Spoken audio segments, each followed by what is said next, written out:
Quero cumprimentar a amada igreja com a paz do Senhor. Amém? Amém? Abra a sua Bíblia, 2 Reis, capítulo 20.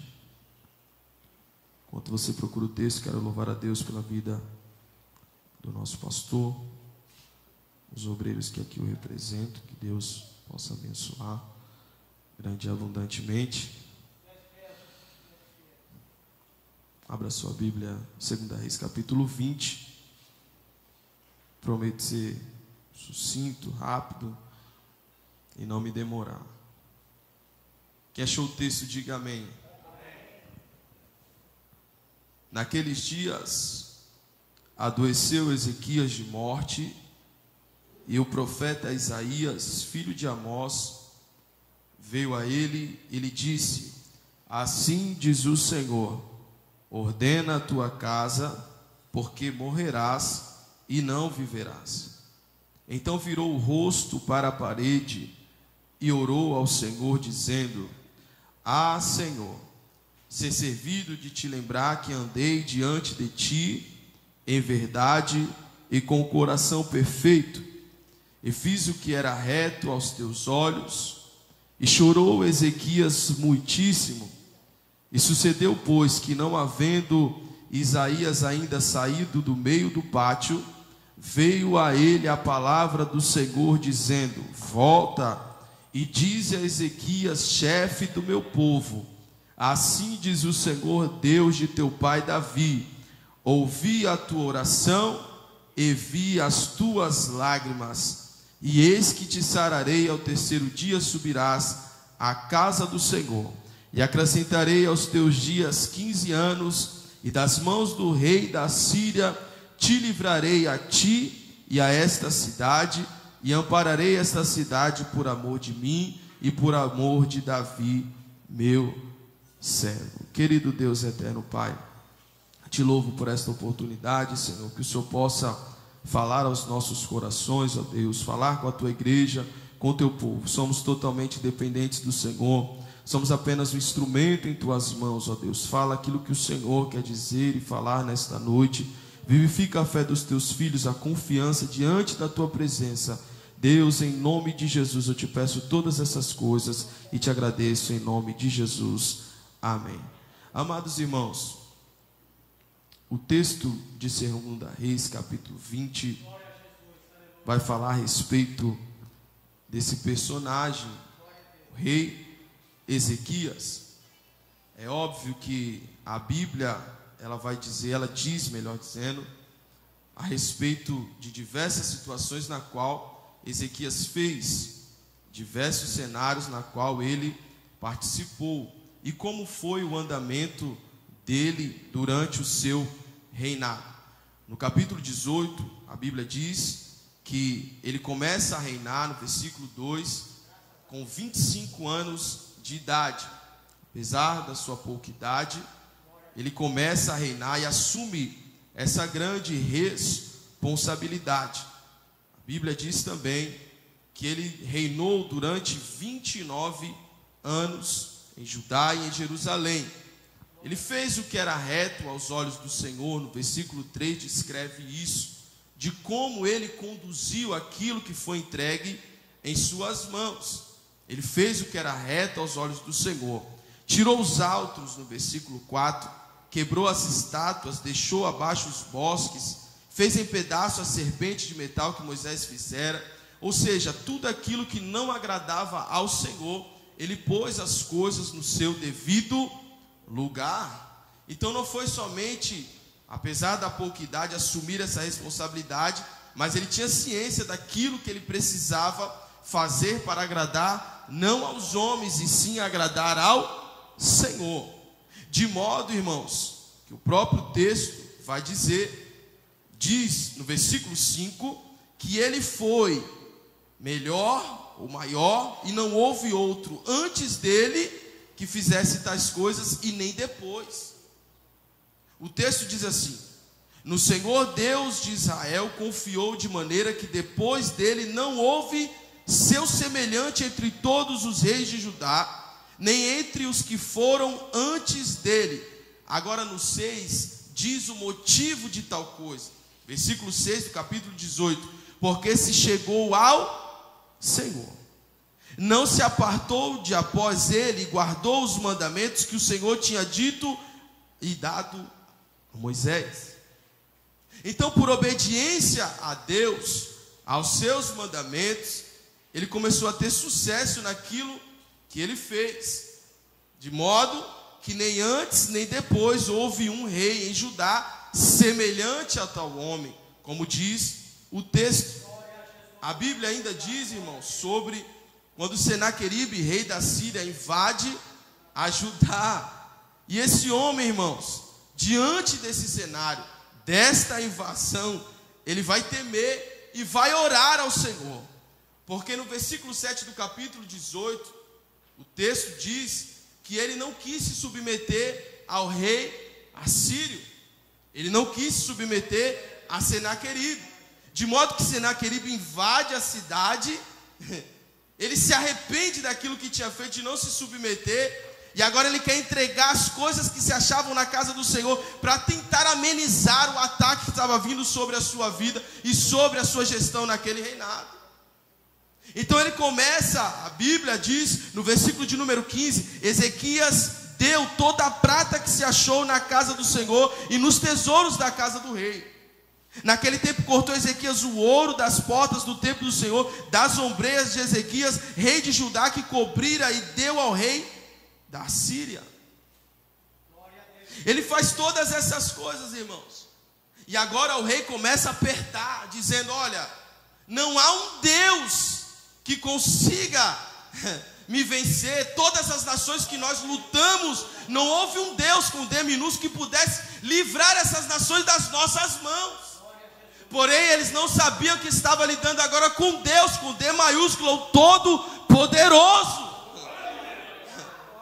Eles podiam ser fortes, eles podiam ser grandes, eles podiam ter comando, eles podiam ter exército, mas diante do Deus Todo-Poderoso, não tinha quem pudesse sobressair, não tinha quem pudesse prevalecer.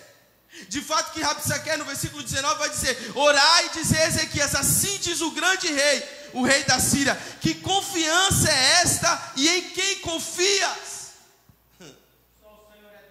Ele confronta, ele manda mensageiros como Rabsaque para confrontar e afrontar, dizendo que não há alguém que possa os livrar da mão deles. Versículo 22: se porém me dissesse, no Senhor nosso Deus confiamos, porventura não aqueles cujos altos e os altares Ezequias tirou, dizendo: Judá e Jerusalém, perante esse altar vos inclinares em Jerusalém? Começa a fazer alguns questionamentos e algumas perguntas. Porém, meus irmãos, Ezequias sabia na qual Deus que o ajudou, o orientou, o direcionou no começo da sua gestão, do seu reinado. Ele sabia o Deus na qual ele estava servindo. O texto diz que ele foi muito bem, por quê? Porque buscou o Senhor, seguiu os mandamentos que dados por Moisés. Então ele sabia que diante dessa afronta ele precisava clamar a alguém. E clamar a quem? Ao Deus Todo-Poderoso. Nós já vamos chegar no capítulo 20. No capítulo 19, versículo 1, diz assim: e aconteceu que Ezequias, tendo ouvido, rasgou os seus vestidos, cobriu-se de saco e entrou aonde, irmãos? Na casa do...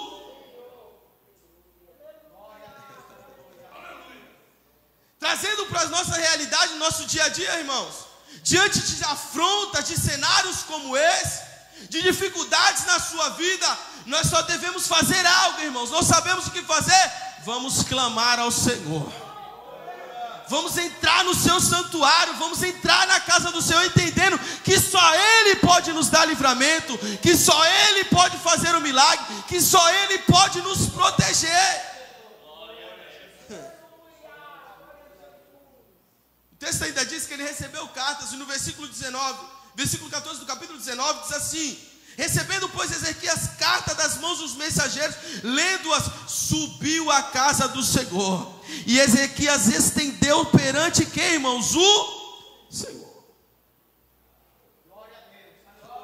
Era mensagens, era cartas, Mas Ezequias apresenta, olha aqui, Senhor, está aqui a carta de afronta.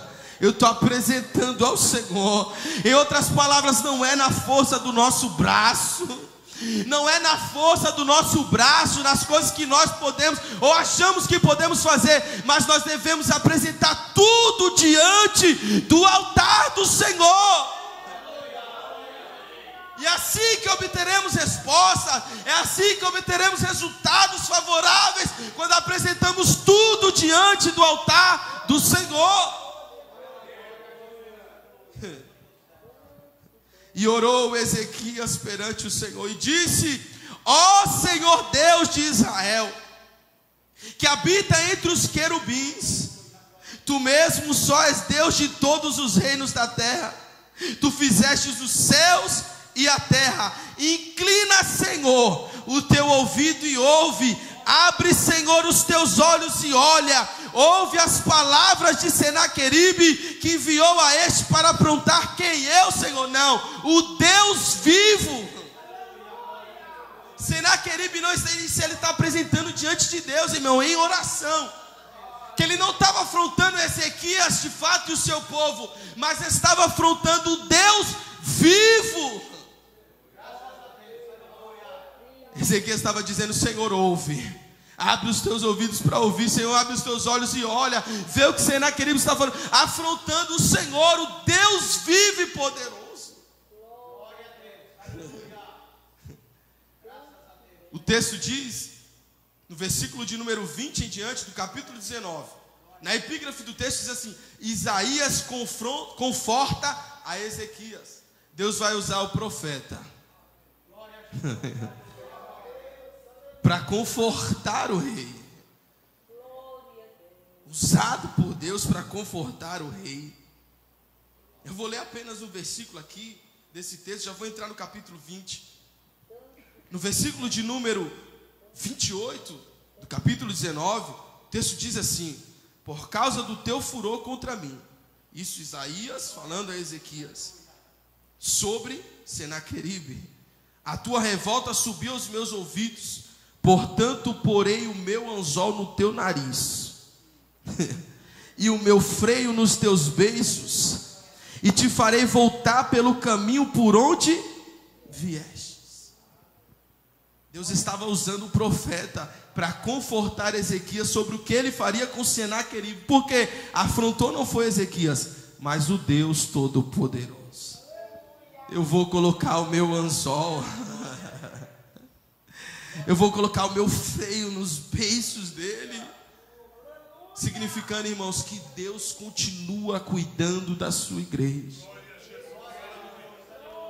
significando que Deus continua cuidando dos seus.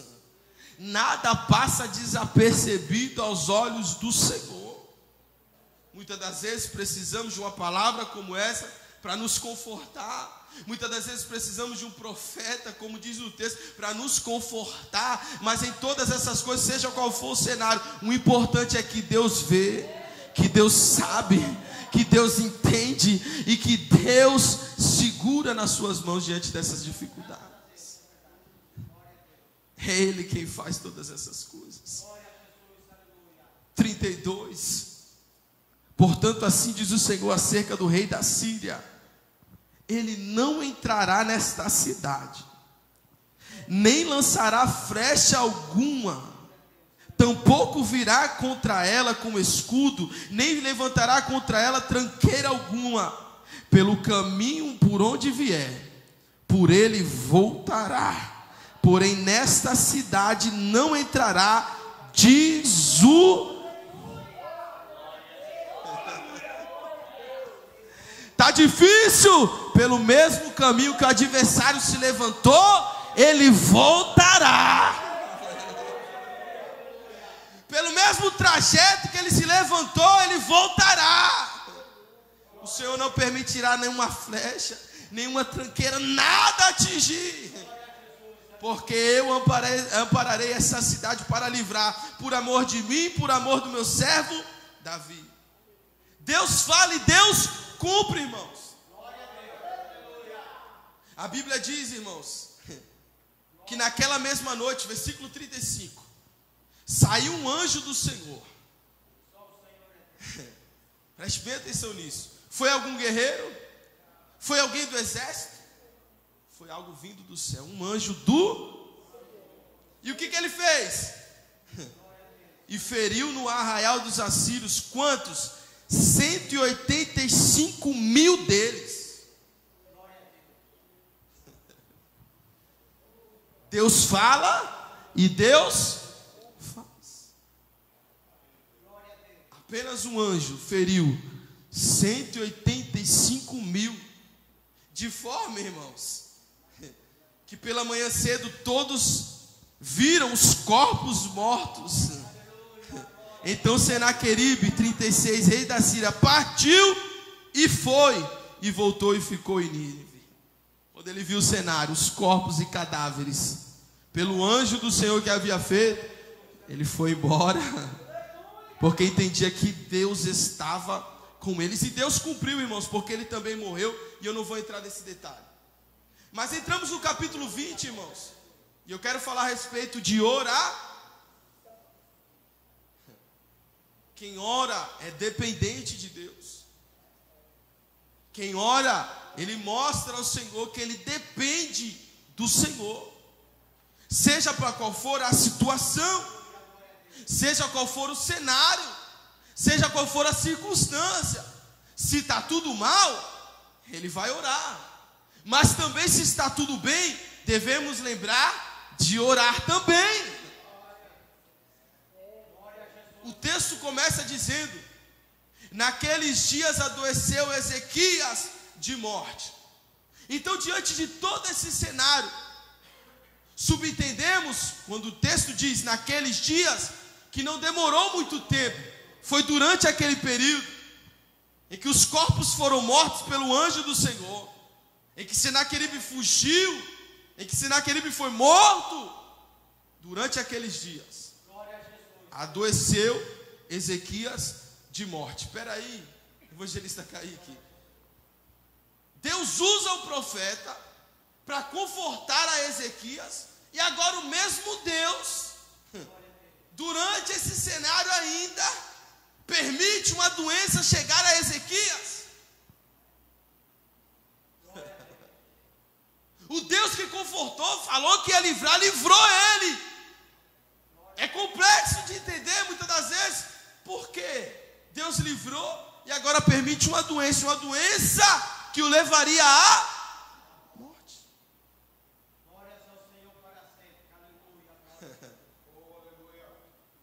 Naqueles dias, não passou muito tempo, não passou muitos anos, foi naqueles dias. Acabou de vir de uma batalha, já entrou em outra.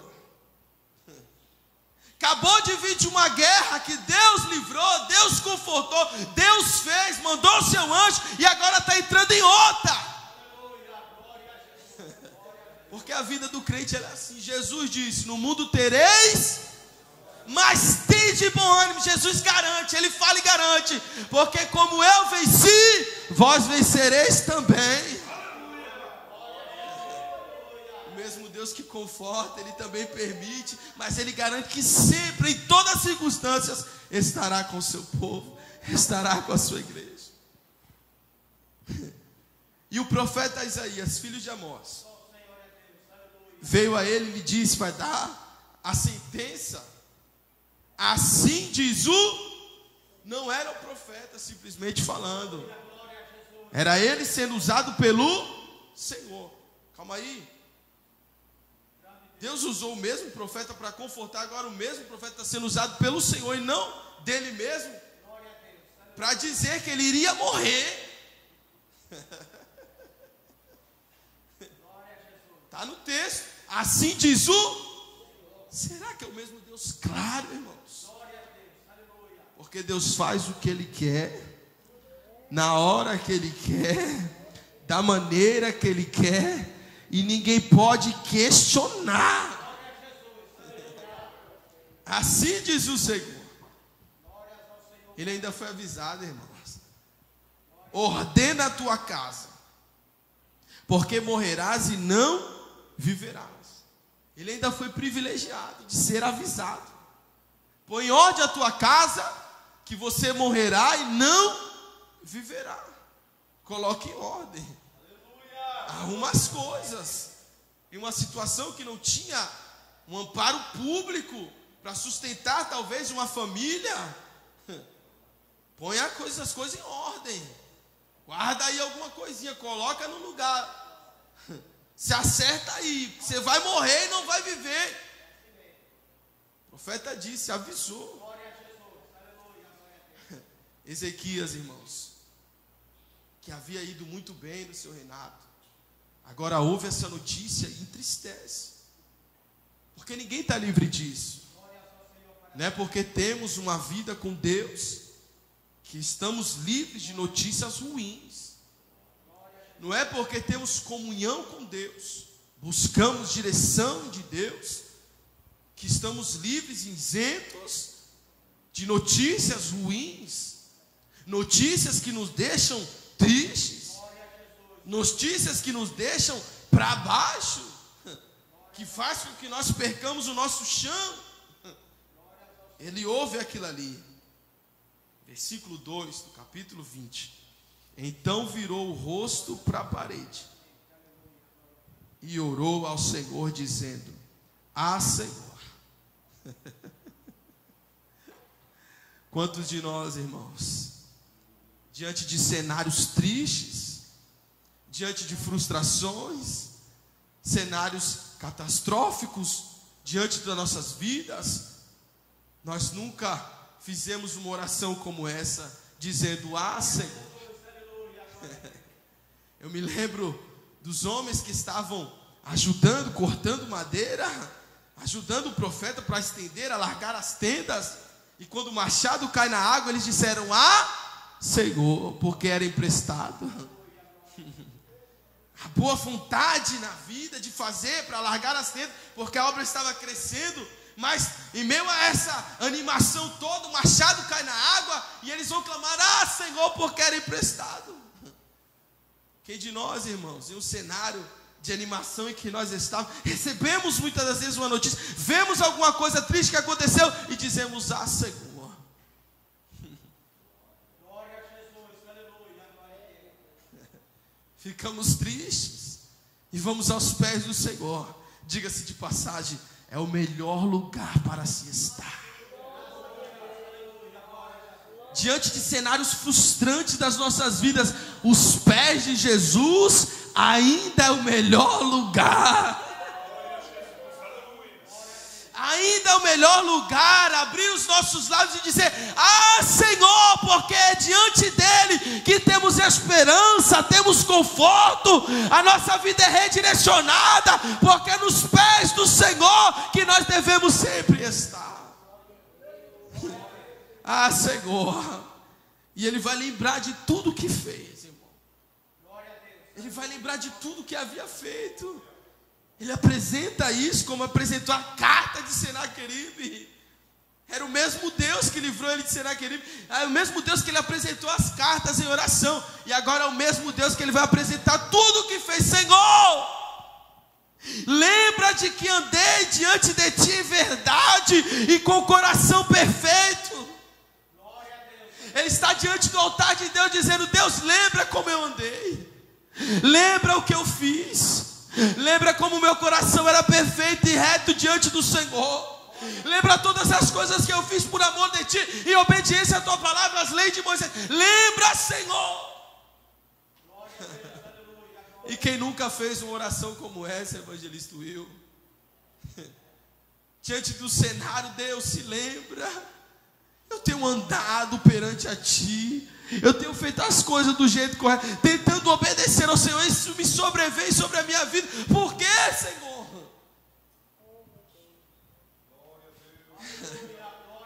Ezequias estava no seu limite,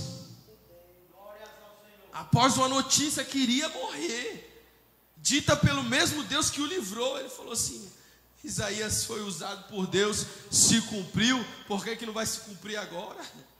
Eu vou morrer. Só tem uma saída: clamar ao Senhor. E ele clamou, fazendo o Senhor lembrar de tudo aquilo que ele havia feito. E ainda nesse versículo, o texto diz ponto. Dentro do versículo 3, tem um ponto final no meio. Inicia a frase de novo, dizendo: e chorou Ezequias muitíssimo. Ele orou e derramou lágrimas diante do altar. Ele orou e derramou lágrimas, mostrando a sensibilidade, mostrando que de fato estava sem chão, sem esperança, que só através da oração ele poderia ter conforto, ou Deus o livrar daquela situação. E chorou Ezequias muitíssimo. Quantos de nós, em meio a dificuldades em nossas vidas, dobramos os nossos joelhos, fazemos as nossas orações e muitas das vezes curta até, porque ela vem acompanhada de lágrimas. A Bíblia diz que ele não chorou pouco, foi muitíssimo. Não foi pouquinho não.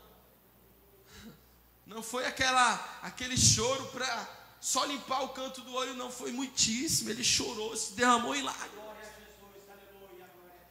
Para prestar atenção nisso. Era um decreto de Deus, irmão. Era um decreto de Deus. Ele iria morrer, acabou. Ponto final. Aí ele começa a chorar. Orar e chorar, orar e chorar. Porque Deus, irmãos, Ele faz o que Ele quer.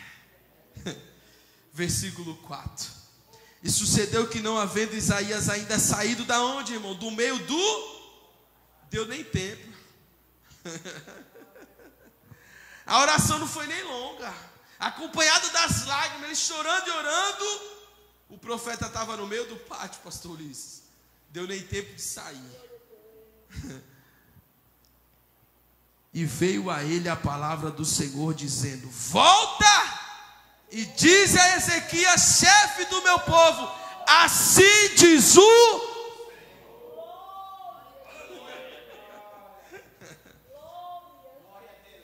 Calma aí, Senhor, vai ficar mal para mim. Acabei de entrar lá, nem saí do pátio. Falei que o homem ia morrer, agora voltar para dizer que o homem agora não vai morrer mais? O profeta não tem que questionar nada. Deus mandou, meia volta. Volta lá.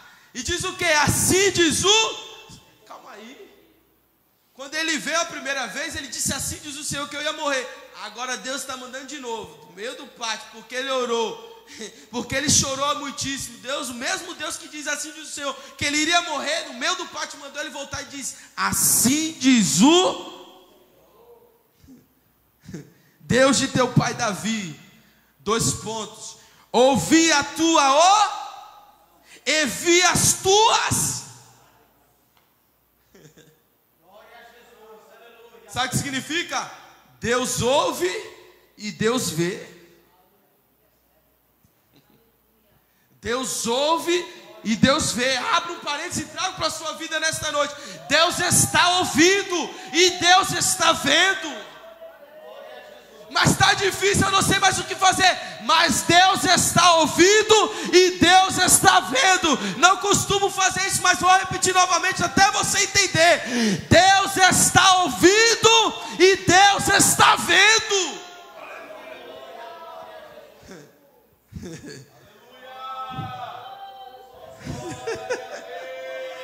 Eis que te sararei, e ao terceiro dia subirás à casa do Senhor. E acrescentarei aos teus dias 15 anos, e das mãos do rei da Síria te livrarei a essa cidade, ampararei essa cidade por amor de mim, por amor de Davi meu servo. Eu vou te sarar, Ezequias. Vou livrar a cidade, Ezequias. Eu vou fazer tudo isso por causa da tua oração e por causa das tuas...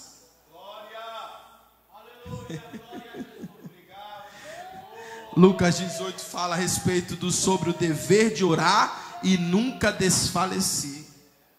Daniel, mesmo diante do decreto de um rei que não poderia orar, fazer o seu devocional 3 vezes ao dia como ele fazia, ele mesmo diante do decreto, correndo o risco de morte, ele continua orando a Deus 3 vezes ao dia, com a janela aberta para Jerusalém. Elias, diante dos profetas de Baal, ele zomba da cara deles e vai fazer uma oração pequena, mas vai fazer uma oração dizendo: ah, Senhor, mostra que és Deus em Israel e que eu sou teu filho, responde a minha oração com fogo, para que eles saibam que só o Senhor é Deus.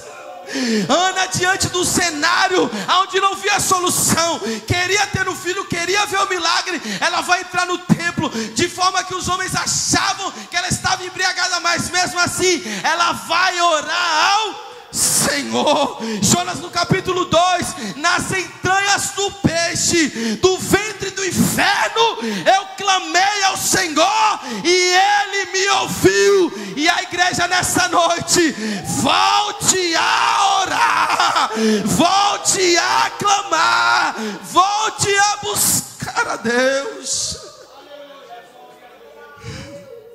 volte a clamar ao Senhor.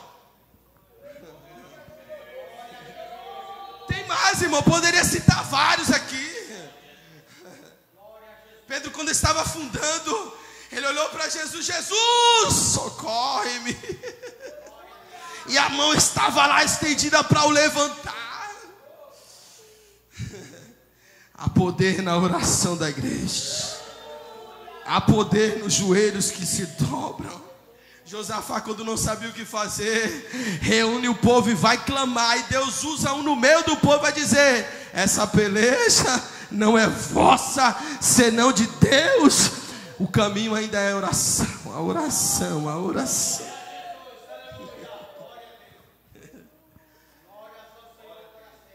Vou encerrar. Versículo 9, quero que você acompanhe comigo. E disse Isaías, olha o poder da oração: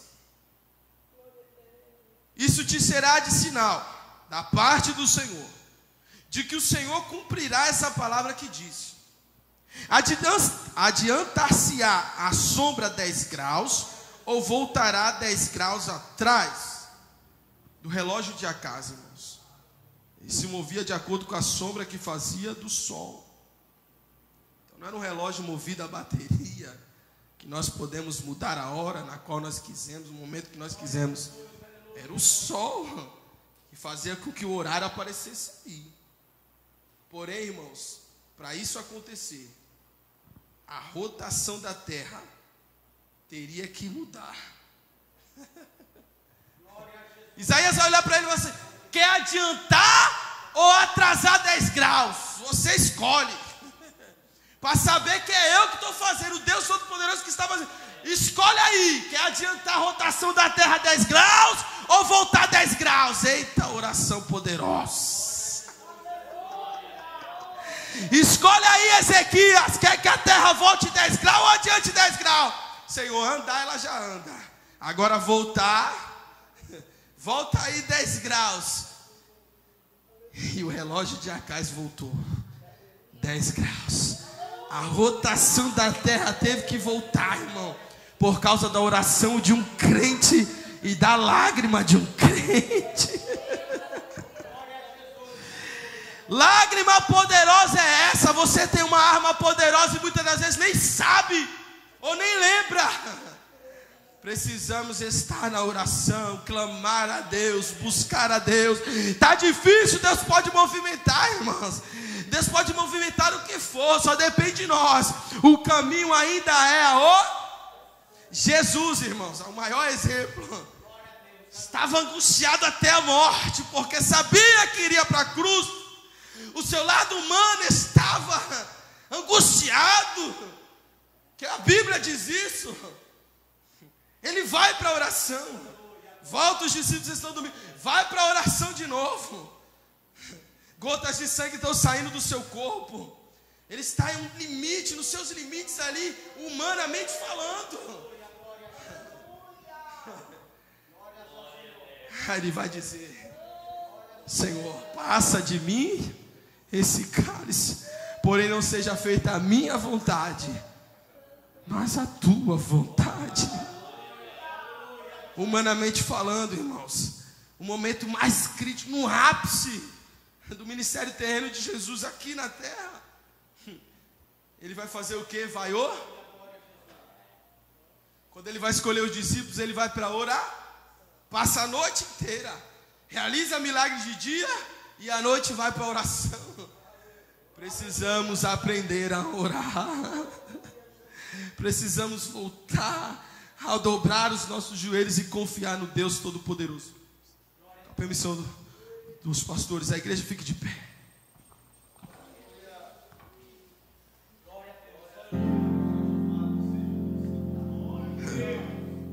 Não é com a força do nosso braço não, meu irmão. Deixa falar, deixa afrontar, deixa fazer o que for, irmão. Ainda vamos vencendo na oração.